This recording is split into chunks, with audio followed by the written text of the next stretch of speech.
Mis muy queridos hermanos, estamos en nuestra clase sobre la iglesia y las cosas futuras. Hemos estado platicando durante nuestras clases sobre los varios elementos de la iglesia y de la doctrina de la iglesia. En la última de nuestras conversaciones estábamos describiendo la naturaleza de la iglesia, la misión de la iglesia, y nos quedamos hasta donde recuerdo, y ustedes pueden constatar esto en su último video. Estábamos hablando sobre la necesidad de entender bien el asunto de los sacramentos, ordenanzas, prácticas de gracia, como yo los llamo. Habíamos hablado un poquito de por qué la terminología que se ocupa cuando pensamos en el bautismo y la Santa Cena o la comunión, cuando se describen como sacramentos. Esa palabrita a algunos círculos evangélicos les da problema, precisamente porque eh, viene cargada de una teología. Mencionábamos de paso que la palabra sacramento proviene del latín, que a su vez traducía una palabra del griego que en esencia significa misterio. Misterio en latín se traduce como sacramento, y luego esa palabra traducida obviamente al español tiene una carga teológica sacada más bien de la historia de esa palabra y de su uso en el tiempo medieval por la Iglesia Católica Romana. Para nosotros, la palabra sacramento, precisamente por ese uso, resulta un poquito complicada, o por decirlo menos, aunque es elegante, si ustedes quieren, y en algunas iglesias aparentemente esto es bien importante, que la terminología que ocupemos para ciertos asuntos eclesiológicos sea una terminología elegante. Por otro lado, están aquellos que han ocupado la palabra ordenanza, y es una palabra sencilla, es una palabra que va a la esencia de las prácticas estas. Y por otro lado, yo mencionaba de paso que podría tener esta palabra ordenanza una complicación que en lugar de darnos una idea, digamos, espiritual y una idea más completa de lo que significa el bautismo y la cena del Señor, podría darnos la idea reduccionista de que al celebrar la cena del Señor y el bautismo, lo único que estamos haciendo es simplemente un recordatorio simple y llano. Que tal no es el caso, creo yo, debe estudiarse en el Nuevo Testamento. Hay algo más que sucede en nuestras prácticas del bautismo y la Santa Cena. Por eso mismo debemos revisar esa terminología. Cuando celebramos la Cena del Señor y cuando celebramos un bautismo, hay mucho más que un elemento de carácter recordatorio o un símbolo por sí. ¿Cómo expresar ese plus de las ordenanzas? Es lo difícil, sin caer en el extremo del sacramentalismo.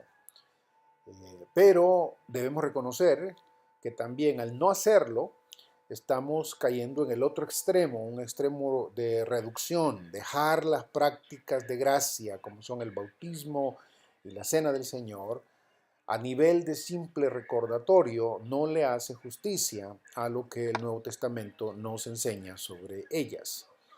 La presencia del Señor Jesús es algo que debe retomarse cuando se piensa en estas prácticas. Yo le llamo prácticas de gracia por no tener otra manera de entender que algo sucede ahí al practicar el bautismo, al practicar la cena del Señor que no sucede en otro momento, en otro lugar, incluso cuando la misma iglesia está congregada. Trato de explicarme en la complejidad de este asunto. No quiero caer ni en el sacramentalismo de la iglesia romana, ni en el reduccionismo de algunos evangélicos que han sido influidos por la filosofía moderna también, de lo simplista y de lo memorístico únicamente, al practicar estas dos eh, grandes eh, verdades, ritos, si quiere llamarse, porque sí son ritos. Entendida bien la palabra rito, es una práctica que comunica algo más que la misma práctica. ¿Qué es eso algo más? En la Iglesia Católica se habla de una comunicación salvífica. Es la gracia salvífica la que se comunica al pasar por el rito del bautismo o el sacramento de la Eucaristía. En círculos reformados se habla ya no tanto de comunicar gracia salvífica, pero sí se habla de comunicar gracia santificante en algunas de las iglesias históricas reformadas. Para algunos de nosotros, a eso nos parece decir demasiado, pero como he dicho ya, parece que nos hemos ido al otro extremo, en el que las prácticas del bautismo y de la Santa Cena en especial se han convertido en simples símbolos que conmemoran o que nos recuerdan lo que se nos enseñó en el Nuevo Testamento, o lo que sucedió en el Nuevo Testamento en la persona del Señor Jesús. Que hay algo más es lo complicado. ¿Cómo expresar eso algo más? Y en mi sugerencia personal es que vuelvan a los pasajes que hablan de estos dos elementos, de estas dos prácticas, y traten de hacer justicia a lo que surge ahí.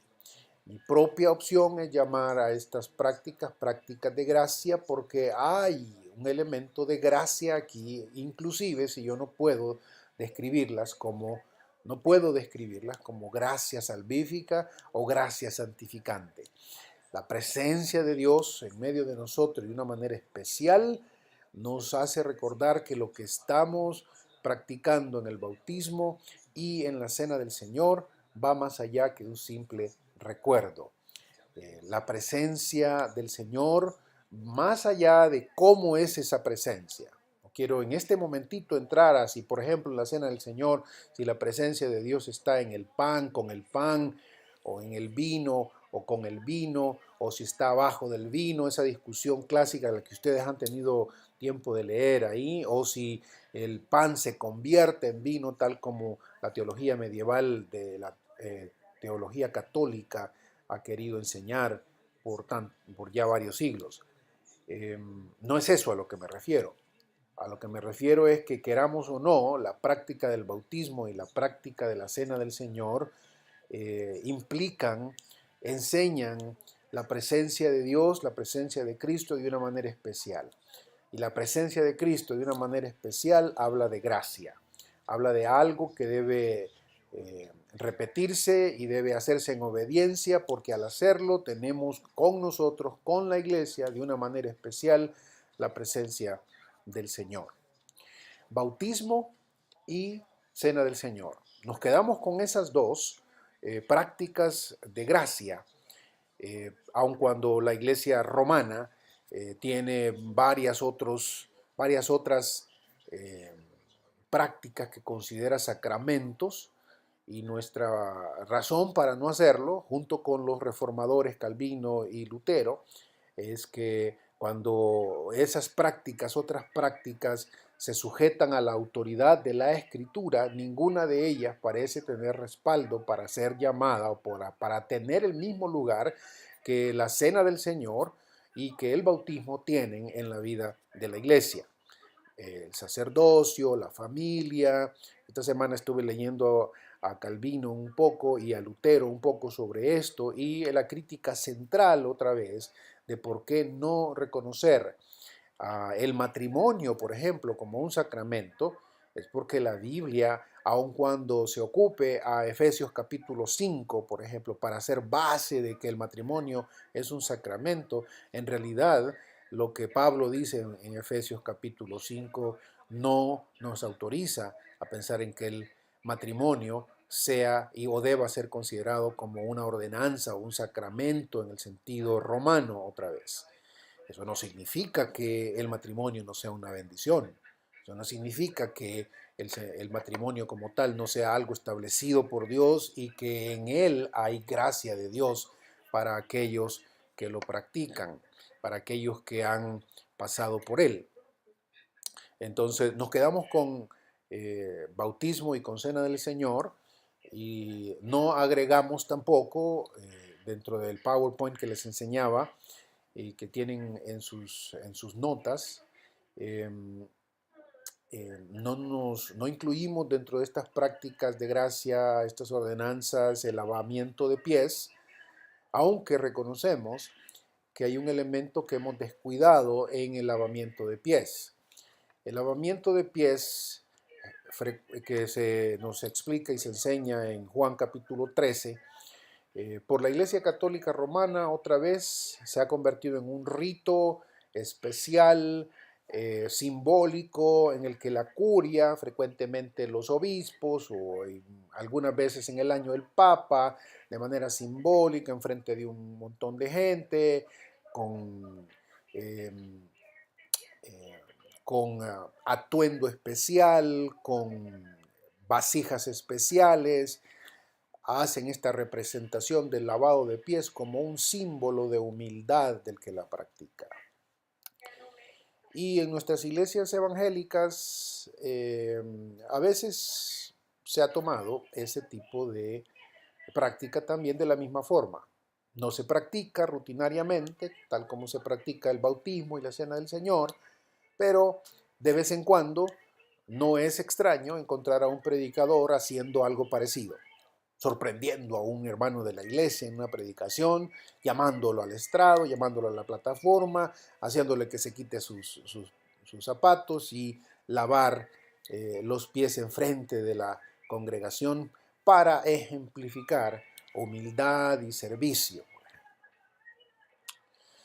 Y con todo, a mí me parece que este tipo de práctica, a la luz de lo que el Señor Jesucristo nos enseña en Juan capítulo 13, es un extremo, es una, no quisiera llamarlo de esa forma porque sonaría quizás un tanto pesado, especialmente en círculos evangélicos, es una aberración, porque el Señor Jesús nunca ha querido que este símbolo, este evento por el que Él hace que sus discípulos pasen y les enseñe el lavamiento de los pies, se convierta únicamente en un símbolo elegante, un símbolo, digámoslo así, casi al estilo de un espectáculo enfrente de la iglesia para enseñarnos un principio de humildad o de servicio. Por un lado tenemos a gente que lo toma como un show, un espectáculo, un elemento simbólico de esa forma. Mientras por el otro está otra vez el corte evangélico tradicional, en el que al pasar por pasajes como Juan capítulo 13, simplemente se nos dice, no, el Señor Jesús simplemente estaba tratando de enseñarnos sobre la humildad y el servicio. Y el lavado de los pies, pues simplemente enseñan el principio de el servicio y la humildad. Y aun cuando esta afirmación es correcta, a mí me parece que también cometemos un error al dejarlo solo a nivel de principio y predicarlo como si el Señor únicamente nos estuviera enseñando humildad y enseñando servicio. Me parece que al leer el pasaje de Juan capítulo 13, la idea que el Señor Jesús nos da es que si vamos a practicar con cierta frecuencia este tipo de evento que el Señor Jesús ejemplifica aquí en este pasaje, no simplemente lo vamos a dejar a nivel de show, a nivel de espectáculo, a nivel de algo llamativo para que la gente lo vea, en especial del predicador o del sacerdote, o al otro lado, el extremo, simplemente pasar sobre él y decir, este es un asunto que simplemente nos enseña el principio de el servicio y la humildad. Y parece que por la fuerza del pasaje, la manera en que el Señor Jesús lo presenta, nos llama a una práctica en la que se debe ejemplificar o se debe traer otra vez a la vida la fuerza con la que el Señor Jesús pinta este elemento del servicio y la humildad ahí. No cualquier acto de servicio, no cualquier acto de humildad van de la mano con lo que el Señor Jesús está describiendo en Juan capítulo 13. No nos podemos quedar con simplemente decir que este es un principio de humildad y de servicio.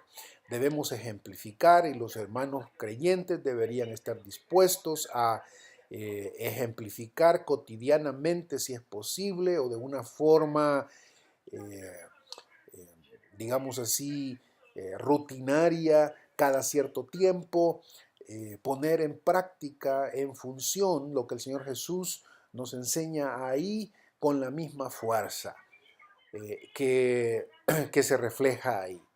Y esto nos llevaría a preguntar, obviamente, eh, qué práctica de humildad y de servicio en nuestra cultura, en nuestro tiempo, expresa con la misma fuerza lo que el Señor Jesucristo estaba expresando en Juan capítulo 13 al lavar los pies de sus discípulos. No es otro rito más, no es otro espectáculo más, no es otra simplemente el principio más. ¿Qué tipo de práctica? Eso se los dejo a ustedes. ¿Qué tipo de práctica se ejemplifica con la misma fuerza con la que el Señor Jesús pinta su servicio en Juan capítulo 13?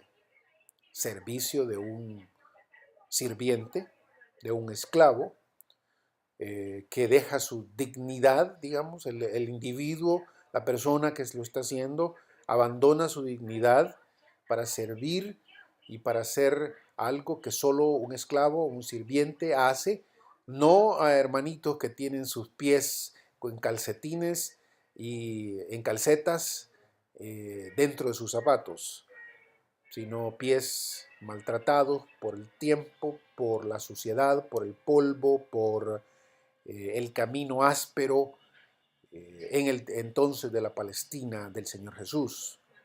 ¿Cómo se podría reflejar eso en nuestro tiempo? Y ahí la pregunta que debería llevarnos a pensar cómo repetir este evento de gracia que el Señor Jesús también nos enseña. Pasando por otro lado al asunto del bautismo y de la cena del Señor, debo recordarles, hermanos, que nos encontramos en la misma tensión. O caemos en el sacramentalismo en el que existe algo mágico al practicar el bautismo, por ejemplo, tomemos el bautismo en primer lugar. El bautismo, o caemos en el extremo de alguien que hace del bautismo una práctica sacramental casi mágica en la que se redimen los pecados, como la Iglesia Católica piensa, en la que se quita el pecado original, como la Iglesia Católica Romana piensa, eh, o nos convertimos únicamente en aquellos en los que este es un acto, es un rito que simplemente conmemora o hace ciertas cosas que nos hacen recordar lo que se hacía en la iglesia primitiva por mandato del Señor Jesús. Y ahí nada más. ¿O hay algo más en esto? Hay algo más en esto. El bautismo, de acuerdo con el Nuevo Testamento, es una puesta en práctica visual de lo que sucede con una persona cuando se identifica totalmente con Jesús y con su obra y por supuesto con su pueblo, con su iglesia. El bautismo en el nombre del Padre, del Hijo y del Espíritu Santo, o en el nombre del Señor Jesús, la iglesia primitiva no parece poner tantas eh, eh, requisas, no es tan quisquillosa sobre el hecho de si algunas veces lo vamos a hacer en el nombre del Señor Jesús o algunas veces lo vamos a hacer en el nombre de el Padre, el Hijo y el Espíritu Santo. Parece ser que en el libro de los Hechos hacerlo de cualquiera de las dos formas es hacerlo igualmente. Identificarse con el Dios del Señor Jesucristo, identificarse con el Espíritu del Señor Jesucristo, identificarse con el Señor Jesucristo, con quién es Él y con lo que ha hecho a favor nuestro, es algo central en el bautismo. Es la obra, el bautismo cristiano, es la obra por la cual el creyente se identifica voluntariamente con la persona de Jesús, con el Padre de Jesús, con el Espíritu de Jesús y con la obra de Jesús. Y como si eso no fuese suficiente, con el pueblo de Jesús, con la iglesia de Jesús. Y esto se hace, hermanos queridos, públicamente. Estos elementos deben estar siempre en nuestra teología del bautismo. Cualquier cosa que suceda en el evento del bautismo, todo comienza con este acto voluntario en que el individuo, la persona, la persona hombre o mujer, que se decide por el Señor Jesús, que toma una decisión por el Señor Jesús, lo hace consciente de que lo está haciendo públicamente, identificándose públicamente con Jesús y con su pueblo, con Jesús, con su obra y con su pueblo. Estos elementos son importantes no solo para distinguirnos de la fabricación y de la teologización que el bautismo ha sufrido a manos de la teología católica romana, en donde lo mágico y lo sobrenatural parecen tener supremacía y a veces de una manera en que la persona misma ni siquiera es consciente, ni siquiera es totalmente responsable de lo que está haciendo.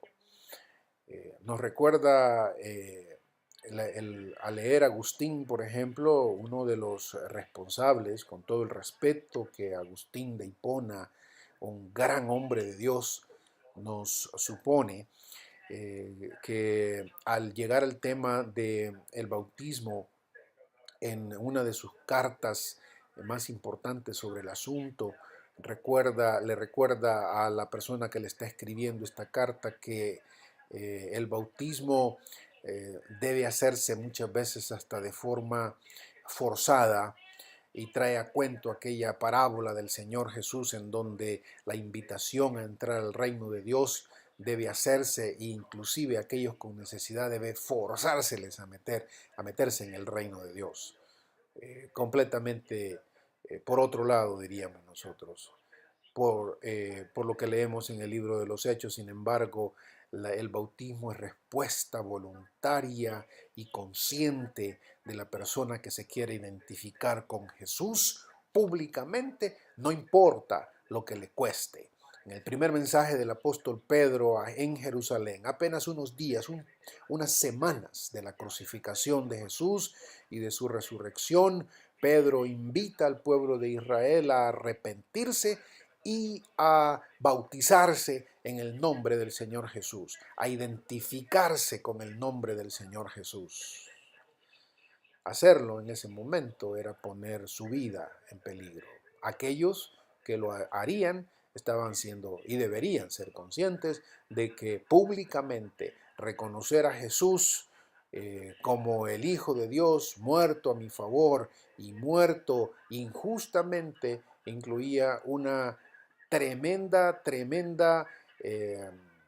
posibilidad de que ellos también terminaran en la cruz. Identificarse con el Señor Jesús. Decía yo que esta manera de entender el bautismo no solo nos hace criticar seriamente la manera en que la iglesia romana entiende el bautismo, sino también critica severamente a la manera en que muchos evangélicos protestantes la hemos venido practicando por muchos años. ¿Cómo así?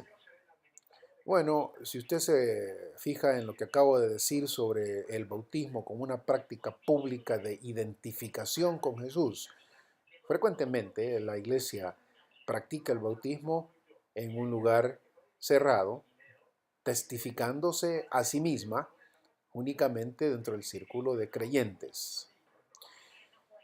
Y uno puede entender que cuando uno piensa en esto es fácil traer a cuento lo que la iglesia primitiva de finales del primer siglo e inicios del segundo hizo al hacer bautismos en las catacumbas mientras era perseguida y era en ese sentido dentro del círculo de creyentes únicamente debido a este elemento de eh, amenaza que existía. Pero eso no es lo mismo que sucede en la iglesia del libro de los Hechos, en donde la iglesia inicial públicamente reconoce a Jesús como su Salvador, su Señor, su Mesías, corriendo el riesgo de que lo maten también. En nuestro tiempo el bautismo se ha convertido en una práctica en donde lo más importante a veces es el elemento de ingresar a la iglesia local. Y ahí está el énfasis de muchos evangélicos. El bautismo se hace precisamente para que usted se identifique con la iglesia local y pueda de aquí en adelante tomar responsabilidades como miembro de una iglesia local, lo cual no es incorrecto, tengo que decirlo.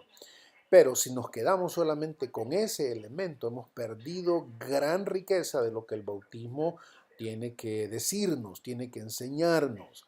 El símbolo del bautismo por el cual una persona pasa a través de las aguas es un símbolo que en primer lugar apunta a la identificación total y completa del individuo con Jesús, con su causa, con su Dios. Mirarlo de otra forma es no mirarlo. De ahí mi crítica a que algunas veces nosotros como evangélicos ponemos tanto énfasis en el modo del bautismo.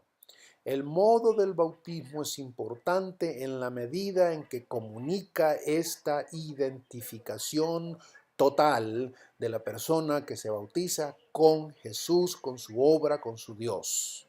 El modo del bautismo no tiene un poder sacramental, digámoslo así, para ocupar la terminología de los católicos romanos.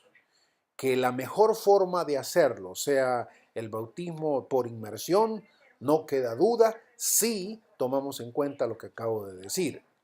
El bautismo por inmersión, explicado y entendido correctamente, debería ser una manera en la que la persona refleja, expresa públicamente su deseo de identificarse totalmente con Jesús, con su obra y con todo lo que implica esto. Morir a Jesús, levantarse con Jesús, estar dispuesto a morir con Jesús. Eso es algo que frecuentemente no se menciona, porque frecuentemente solo se habla de ese elemento de la fe salvífica y divorciándola del riesgo del morir con Jesús. Y entre círculos evangélicos esto muchas veces se pasa totalmente por alto. Eh, Esto pareciera ser necesario repetirlo cuando pensamos en que a veces en algunos círculos evangélicos nos hemos concentrado tanto en el modo del bautismo que eh, refleja, por lo menos para mí, ojalá pueda comunicar con lo que voy a decir aquí y no me malentiendan, refleja más preocupaciones denominacionales, preocupaciones más contextuales, cuando luchamos por una cierta forma de modo del bautismo, eh, sin enfatizar necesariamente lo que acabo de decir sobre la identidad completa, total, pública, riesgosa del creyente con Jesús. Que eso es así, se puede probar de varias formas. Pero déjeme hacer el enlace aquí entre bautismo y cena del Señor. La manera en que relacionamos, por ejemplo, que la forma del bautismo debe ser por inmersión, en algunos contextos es simplemente por definir etimológicamente lo que bautismo significa. Bautismo significa sumergir, es una palabra griega que significa sumergir y por lo mismo debe tener un modo de sumergir a la persona. Si no se sumerge la persona, entonces no se ha hecho el verdadero bautismo. Y aun cuando uno puede decir sí, en cierta forma, hay razón en esto, debería recordársenos otra vez lo que insistí desde un inicio en su introducción a la eclesiología, que hacer depender la teología totalmente de la etimología de un concepto es sumamente limitado, así como hacer depender la teología de la iglesia de solo la etimología de la palabra eclesía es equivocado. También hacer depender la teología del bautismo únicamente de la etimología de bapto, de sumergir, es equivocado. Hay mucho más que esto. Hay áreas de la teología del bautismo que a veces nos pasamos por alto simplemente. La manera en que la Biblia ocupa el agua como elemento de limpieza. La manera de cómo la Biblia ocupa el agua como derramamiento del Espíritu, por ejemplo. Desde arriba, como un manantial viniendo desde arriba, el Espíritu y el agua conectados en esa forma. La manera en que el Antiguo Testamento hablaba también del agua. Revisen por favor los profetas. En mi práctica devocional estoy leyendo Ezequiel y cómo Ezequiel pinta, por ejemplo, el bautismo, o podríamos hablar del bautismo en ese contexto en donde él habla de cómo Dios con hisopo dará agua de esa forma. Eh, es algo que a veces se nos pasa completamente por alto, por querer insistir en la etimología de la palabra bautismo. Pero lo que es más serio, y con esto iba a decir todo, es que hay tantos elementos dentro del bautismo cristiano que por simplemente insistir en que debe ser sumergido únicamente y centrarse en eso, sin el elemento de la identificación total, no solo en la muerte, en la resurrección del Señor Jesucristo, que es algo que debe enseñarse a la gente y debe explicársele a la gente, no solo a los creyentes, sino al mundo que nos rodea, porque si el bautismo es un testimonio, entonces la iglesia debe entenderlo, pero también el mundo de afuera debe estar apercibido de eso para que funcione como testimonio. De otra forma no funcionaría como testimonio. Eh, Hay tantos elementos y tantas vertientes y tantas facetas, tantas caras del bautismo que a veces perdemos la riqueza bíblica del bautismo por insistir en un solo elemento. Lo interesante de todo esto, y por cuestión del tiempo tengo que agilizar mi práctica, es que cuando llegamos algunos evangélicos a la cena del Señor, si fuéramos consistentes con la manera en que hacemos teología, tendríamos que aplicar la misma forma en que defendemos el bautismo por inmersión. Óigame, no me malentienda, por favor. No estoy diciendo que el bautismo por inmersión no sea correcto o que no sea la mejor forma de explicar lo que sucede con el creyente. No, no me malentienda. Lo que he estado tratando de decir es que centrarnos a veces en un elemento del bautismo y descuidar los otros elementos centrales es equivocado. Y que al hacerlo así le perdemos riqueza al bautismo.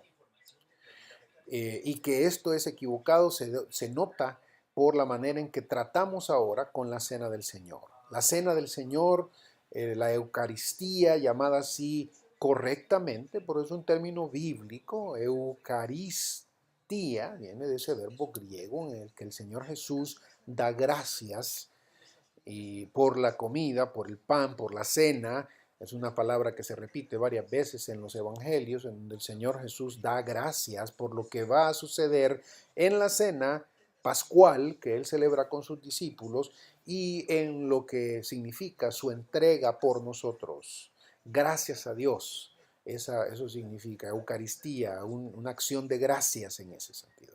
Pero también se le llama, y con más precisión, la cena del Señor. La cena del Señor. Practicamos la cena del Señor y así frecuentemente lo hacemos más en nuestras iglesias evangélicas. Hablamos de cena del Señor. Y lo que decía era que en este sentido no somos consistentes. Porque cuando hablamos de la cena del Señor, si quisiéramos hacer una exégesis de lo que significa cena, tendríamos que hacer lo mismo que hacemos con el bautismo, decir, mire, cena significa cena, supper significa cena, una comida que se hace en la tarde. Si queremos ser consistentes con la forma de celebrar la cena del Señor, debería ser una cena, pero nosotros frecuentemente y más frecuentemente que otras veces lo comemos en las mañanas. Esto parecía risible, a eso parece un chiste, pero no lo es. Porque si vamos a luchar por una forma de hacer el bautismo, tenemos que luchar también por una forma, por hacer la Santa Cena. Pero con la Santa Cena no sucede lo mismo y no le ponemos tanta atención como con el bautismo en algunas veces. En la Cena del Señor no nos importa frecuentemente, no nos importa qué tipo de pan comemos, no nos importa qué tipo de bebida tomemos. Pero si esto es parte de la forma en que se celebraba en el tiempo del Señor Jesucristo, ¿por qué no poner la misma atención que le ponemos al bautismo? Revise algunas de nuestras lecturas en términos de los teólogos evangélicos y vean qué es lo que nos dicen sobre esto. Si lee a Erickson, por ejemplo, tratando de justificar de por qué la cena no es tan importante qué tipo de pan o qué tipo de vino pongamos en lo que tomamos, o si tomamos de una sola copa, o si tomamos de varias copitas, o si partimos el pan en medio, o si cada uno arranca un pedacito de pan, o si el pan debe ser sin levadura o no, ese tipo de discusiones. Erickson va a decir, bueno, es que lo que sucede es esto. Con el bautismo lo que tenemos es que con él estamos anunciando el Evangelio. Y es tan importante anunciar el Evangelio a través del símbolo del bautismo. Mientras que en la cena del Señor más parece que el elemento central aquí es la comunión entre creyentes. Con todo el respeto que el doctor Erickson me merece, un hombre al que conozco y al que aprecio y con el que estoy de acuerdo en un montón de áreas de su teología sistemática. De hecho, es la teología que más ocupo en mis clases en línea. Yo tengo que decirle, lo siento, no puedo estar de acuerdo. No puedo estar de acuerdo porque los pasajes que hablan de la cena del Señor también hablan no solo de la comunión entre creyentes, sino también como un evento en el que testificamos de la muerte del Señor Jesús y de su segunda venida. Así y más claro no puede decirlo el apóstol Pablo. Al celebrar la cena del Señor, estamos testificando de la muerte del Señor Jesús hasta que Él venga. Es un evento de testimonio también, al igual que el bautismo. La cena del Señor, por lo mismo, si vamos a enfatizar la forma, de la misma forma en que lo hacemos con el bautismo, no puede ser una excusa teológica decir es que el bautismo es testimonio y la cena del Señor es simplemente comunión. El texto bíblico nos desautoriza para hacer eso. La cena del Señor es un elemento de testimonio también para los que están afuera. Y aun cuando, por el otro lado, la cena del Señor es algo que le pertenece a la iglesia y debe participar solamente la iglesia, se supone con esas palabras del apóstol Pablo que la presencia de no creyentes no se excluye de la celebración de la cena del Señor. Testificar, anunciar, estas son las palabras que se ocupan para la proclamación del Evangelio otra vez. Entonces, la Cena del Señor, hermanos, es un evento también que se necesita practicar con más frecuencia de lo que muchas iglesias evangélicas lo hacen, pero con no tanta que se convierta, como se ha convertido en muchos contextos, en otra práctica que no tiene mayor sentido, en otro rito que no tiene ningún sentido, aparte de ese sentido mágico, misterioso, sacramental que algunos le quieren dar. Perdone. La cena del Señor apunta a la salvación provista por el Señor, apunta a algo que el Señor ya hizo por nosotros y apunta a algo que el Señor está por hacer, su segunda venida. Es algo que se nos debe recordar constantemente a los creyentes. La salvación de la cruz y la segunda venida de nuestro Salvador y de nuestra salvación en ese sentido. Entonces, dejarlo por un mes a veces resulta demasiado. Algunas iglesias lo celebran una vez al año, imagínense qué extremo. Algunas iglesias en algunos contextos ni siquiera lo celebran, ni siquiera le dan importancia. Debemos tomar cuidado de esto porque el apóstol Pablo en los pasajes donde nos habla y recordando las palabras del Señor Jesús, pareciera indicar que la celebración de la Cena del Señor es mucho más frecuente que lo que significa una vez al mes o una vez al año. En el libro de los Hechos, el partimiento del pan, que es una forma de hablar de la Cena del Señor, también se entiende como algo mucho más frecuente. Bueno, hermano, por cuestión del tiempo y por cuestión de que cuando alguien está a la cabeza hablante aquí todo, 40 minutos hablando con ustedes, algunos a lo mejor ya se durmieron y no le pusieron atención. Lo bueno de lo grabado es que usted puede regresar si quiere a hacerlo, a mirarlo otra vez. Es de todas maneras un tanto cansado un video ya de 45 minutos.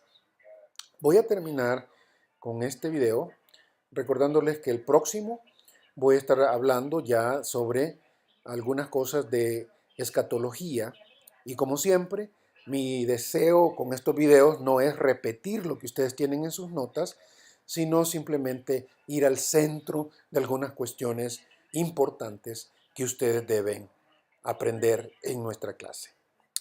Me queda algunas dudas sobre si entramos con lo suficiente profundidad a algunos temas eclesiológicos, pero por el tiempo no podemos hacer más, hermanos. Sigamos en conversación, por favor, lean inteligentemente sus notas de clase y como siempre lo hemos dicho, cualquier duda que tengan, con mucho gusto, hermanos, conversamos en clase.